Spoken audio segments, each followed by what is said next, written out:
नमस्ते। आज बात करते हैं महालया की।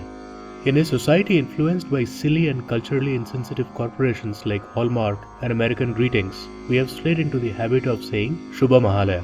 ये कुछ हैप्पी गुड फ्राइडे या हैप्पी मुहर्रम कहने जैसा है। महालया पितृपक्ष की अंतिम तिथि और अमावस्या है।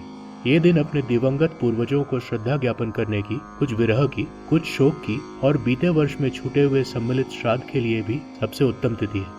महालया का एक अर्थ है महान में लय अर्थात विलीन हो जाना। महान, the first evolute as in Brahma. The body passes and becomes a preta as in someone who has moved on and will not return, nor a ghost।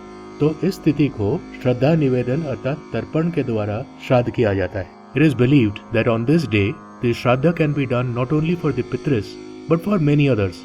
For example, friends, people who have had no friends, people who have had no descendants, people who died in accidents or were burned to death, and so on. It is said that on this day, their realm comes the closest in the entire year to ours and is thus easier for them to accept the tarpan. So there is Maha as in great, Alay as in place. So saying Shubha Mahalaya is almost wishing someone a journey to that Mahalaya. Brihadaranyaka Upanishad में श्राद्ध में उपयोगित 2 श्लोक सुनिए। ओम देवाः मनुष्याः पशवो वयांसि सिद्धाः सयक्षो रगदैत्यसङ्घाः प्रेताः पिशाचास्तरवः समस्ताः ये चान्नम् इच्छन्ति मया प्रदत्तम् इदम् अन्नं देवादिभ्यः इदं न मम।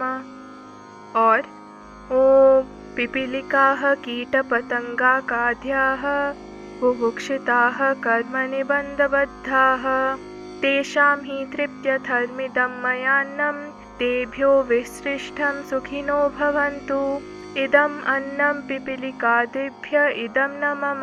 Loosely meaning all beings, animals, insects, gods, humans, siddhas, birds, demons, those who have passed, pishacha, whoever wants, even those who are unable to feed themselves etc. should get to eat from the tarpan। तो भाव कुछ वसुधैव कुटुंबकम जैसा हुआ। As we do the tarpan with this mindset, the tarpan moves from being a very personal and private occasion to being community based। अब रही माँ दुर्गा की बात। 1931 से आकाशवाणी कोलकाता महिषासुर मर्दिनी अनुष्ठान का प्रसारण देवी पक्ष किसी एक दिन के प्रत्युष में करती आ रही है। शुरू से ही इस कार्यक्रम में श्री बीरेंद्र कृष्ण भद्र चंडीपाठ करते थे और सूत्रधार रहे। 50 के दशक तक अलग अलग दिन चुने गए, पर एक वर्ष महालया का भोर चुना गया। That clicked and became popular and a part of at least the Bengali culture। तो ये तिथि तर्पण के लिए शुभ अवश्य है, परंतु उत्सव का दिन कतई नहीं है और न ही माँ दुर्गा से अथवा उनके आह्वान से कोई संबंध है। हम ये भी समझें, अश्विन माह में मनाई गई ये दुर्गा पूजा कुछ अनियमित है और इसीलिए इसे अकाल बोधन कहते हैं। This was done the first time by Sri Ram before he went into battle with Ravan. So try not wishing people Shubha Mahalaya.